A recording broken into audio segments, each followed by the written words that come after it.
Hello all. Today we are going to discuss about a topic kidney failure and dialysis. Kidneys are a pair of compound organs which are found dorsal to the vertebral column. It is made up of a large number of subunits called as nephrons. It is very important in filtering, eliminating and excreting nitrogenous waste from the blood outside to the body, and also it is very important in maintaining the osmoregulation, pH, fluid balance and electrolyte balance of the body.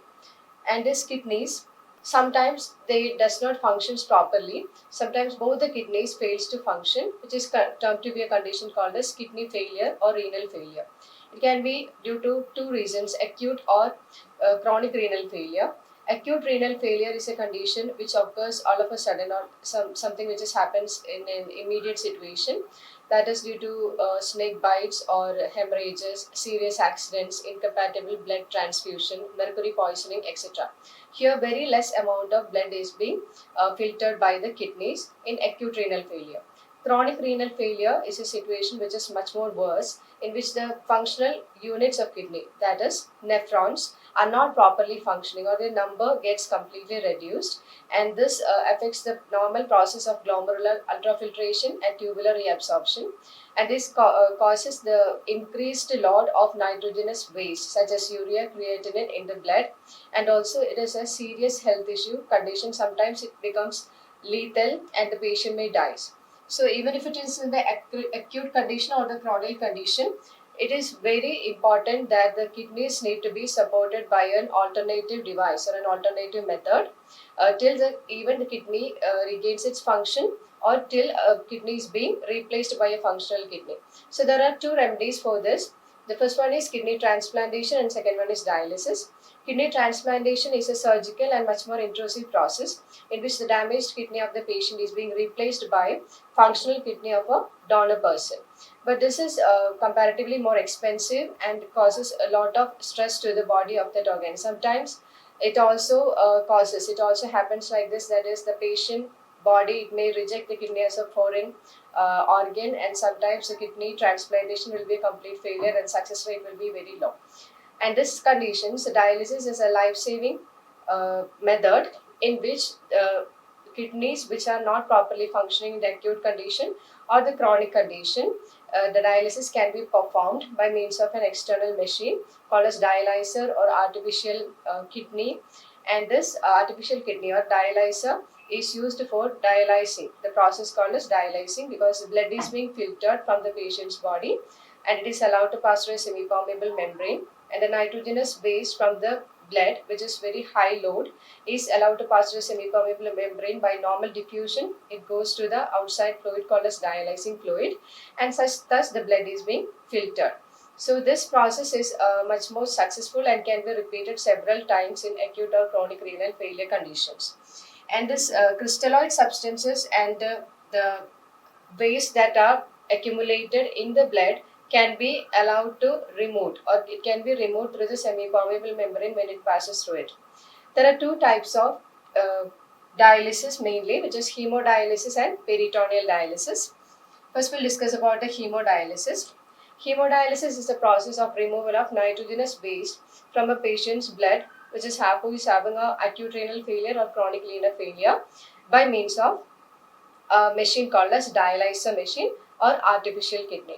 This dialyzer machine contains large number of semi-permeable tubes called as cellophane tubes, and also it is dipped in solution called as dialysing fluid. And whenever the blood passes through the cellophane tubes, it is semi-permeable, so that the nitrogenous waste which are found in larger concentration in the blood is being filtered through the cellophane tube by normal diffusion along the concentration gradient into the dialysing fluid. So this is a normal process or normal method which is happening during the dialysis. Now we'll come to the procedure of dialysis. During performance of the dialysis, the patient is being admitted to a hospital, and from the patient's artery, the blood is being drawn out. It is cooled to 0 degrees Celsius and mixed with the anticoagulants such as heparin, coumarin, warfarin, etc. to prevent the coagulation of blood, and it is allowed to pass through the dialysing fluid. Probably most of the blood, that is the majority part of the blood, is allowed to pass through the dialysing machine or dialyzer, and when it passes through the cellophane tube, we already know that it is semi-permeable. So and outside the cellophane tube there is dialysing fluid. This dialysing fluid does not contain any nitrogenous waste, but it contains some amount of electrolytes and some amount of mineral ions with them. And when we allow to pass through the blood through the cellophane tubes, what happens is that since the blood is having high concentration of nitrogenous waste, by normal diffusion, this nitrogenous waste through the semi-permeable cellophane membrane diffuses out into the dialysing fluid. And this diffusion process happens until the volume or the concentration of nitrogenous waste in both the fluids, that is in the blood and the dialysing fluid, becomes equal. And sometimes electrolyte balance is maintained in dialysing fluid such that it should be normal as that should have in the blood. So the blood, if there is large number of electrolytes also, it can be diffused out through the cellophane membrane. But it is not permeable to proteins or macromolecules of blood cells which are already required for the body, so it will not be lost during the dialysing process. And most of the blood is allowed to pass through the cellophane membrane, and the nitrogenous waste are being removed. And finally, before it is reintroducing into the body, it is again warmed to the normal temperature, and it is also mixed with a substance which can inactivate the effect of anticoagulants. And after this is being reintroduced in the patient's body by means of veins. So this is the procedure for hemodialysis, which we can see in this. So here you can see that the blood is being drawn out from the patient's artery. It is mixed with a anticoagulant. Here the arterial pressure is maintained. The monitor is there to maintain the pressure. Then we have a in through which we are introducing the fresh dialysate fluid. It is passed through the cellophane membranes, and outside the cellophane membranes you can see the dialysing fluid. And in the cellophane membranes, when the blood passes through, it filters or it removes all those nitrogenous waste by diffusion process into the dialysing fluid. This used up dialysing fluid is being removed by a particular tube or an outlet tube, and this used dialysate is being removed and fresh one is replaced again. And after the dialysis process, it is again passed through the tubes to the vein of the patient. And before it is being reintroduced, as we said earlier, it is warmed to the normal temperature, mixed with a substance which is inhibiting or inactivating the activity of anticoagulant. And also there is an air bubble detector, because it is very important that there should not be any air bubble when it is reintroduced in the blood vessels, which sometimes it can cause serious issues like heart attacks also. So this is the procedure for hemodialysis. Now we'll look at what are the significances of this hemodialysis. Hemodialysis, as we said earlier, it is a life-saving measure, because sometimes in acute cases we know that the kidneys will be non-functional for a particular period of time. Sometimes it will be months and sometimes it will be years. Till that time, this body needs support. The body needs the waste to be removed. During this time, it is considered to be a temporary method or temporary alternative for the normal kidney till it regains its function. It is also important in maintaining the osmoregulation, the pH, electrolyte balance, fluid balance, etc. of the body. And it helps filtering all the nitrogenous waste out of the body and completely purifies the blood. In chronic renal failure conditions, this is a permanent method of filtering the blood. If we can't go for any kidney transplantation, then it is a much less expensive method, but it is introducing that much of mental stress, and also they will be having some strenuous methods which causes the body to be tired. But still it is a life-saving measure, because it can be repeated several times without causing much damage to the body in chronic renal failure conditions.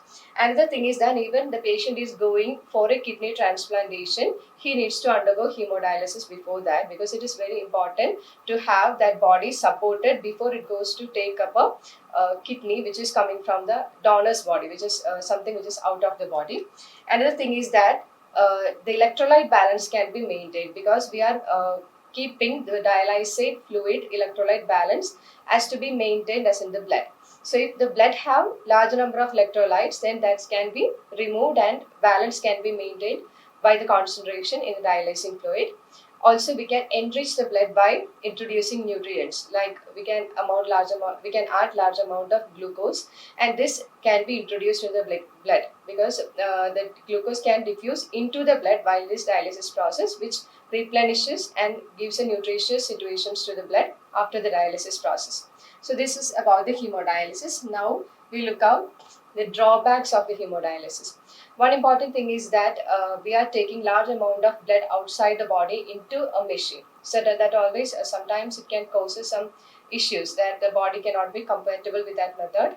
Second thing is that we are mixing anticoagulant. If you are not properly inactivating the effect of anticoagulant, then what happens is that if we are reintroducing the blood, if hemorrhages causes, then it cannot be clotted easily. That is a problem with the anticoagulant addition. And another thing is that it is a time consuming process. It takes a lot of time and it takes a lot of mental stress also.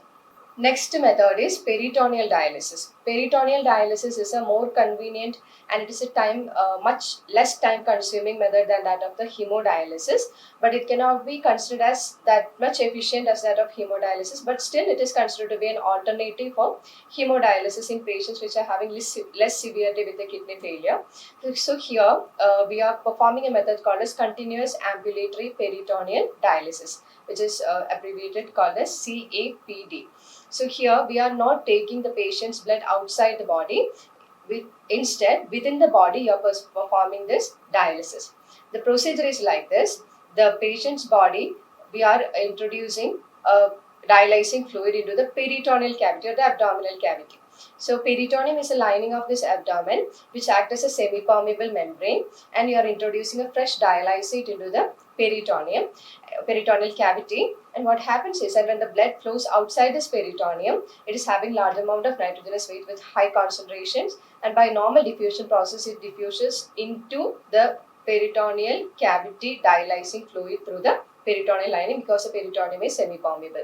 So instead of using a cellophane membrane or instead of taking blood outside the body, you can perform the dialysis within the body by means of peritoneum, which is semi-permeable.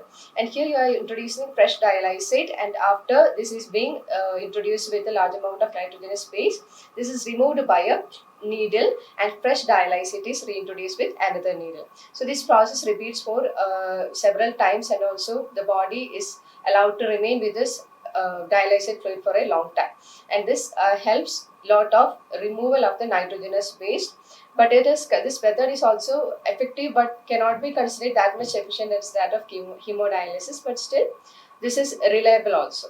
And the advantage of peritoneal dialysis is that you are not taking this blood outside the body, and you are not mixing it with anticoagulant, and the process is a little bit intrusive, but still it is reliable. So these are the two methods of dialysis, which is hemodialysis and peritoneal dialysis. Now this is the diagram for the peritoneal dialysis. You can see the peritoneum lining, the peritoneal cavity through to which you are introducing the fresh dialysate using a needle, and inside that it is allowed to remain for a few hours, and this during this process the blood that is flowing out of the peritoneum will be having nitrogenous waste, which is diffused through the peritoneum into the peritoneal cavity dialysate fluid.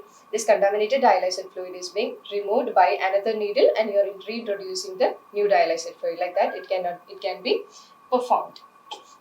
Now coming to the summary, renal failure is a situation, or kidney failure is a situation in which both the kidneys fails to function. So it is very important to give a life support till the kidney regains its function or to sustain the life. So in acute conditions, it is being a method, dialysis is being a method to sustain the life or till the kidneys regains its function, and chronic, it is a permanent method to sustain the life. And when you come to this dialysis, there are two types, hemodialysis and peritoneal dialysis. Hemodialysis, you are taking the blood outside the body, passing it through a dialysing machine. Then the nitrogenous waste are being removed and it is reintroduced through veins. In peritoneal dialysis, you are not taking blood outside the body. Instead, using a peritoneal lining within the body for this dialysis process. So these are the two types of dialysis, and that's all about the topic, kidney failure and dialysis. Thank you.